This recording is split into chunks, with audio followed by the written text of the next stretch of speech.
Hola amigas, es un gusto saludar esta vez con ustedes. Regresamos con nuevas y novedosas puntadas. Esta vez vamos a hacer la puntada mostacilla. Para ello necesitaremos los siguientes materiales: hilo blanco para coser normalmente la ropa, para hilo de trama, sedas de colores para bordar, mullos, la aguja de pelo para pasar e hilos blancos e hilos de colores también de coser para pasar los mullos, ya que este hilo es un poco más resistente que los de bordar. La tela, bastidores, tijeras. Para iniciar la labor, previamente ensartaremos los mullos. Dependiendo del color del mullo, igual el color del hilo, a fin de que no sean muy notorios los cambios. Bueno, para iniciar, no olvidarse siempre pasar el pespunte sobre todo el dibujo. El grado de dificultad en esta puntada es medio.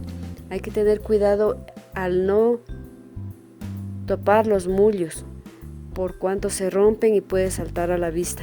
Tener mucho cuidado, por favor trabajen con una velocidad suave o lenta.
Las puntadas utilizadas para esta labor es pespunte y zigzag, más o menos como para hacer un cordón, pero no muy tupido, sino dejando espacios para sujetar el hilo en el cual está insertado los mullos.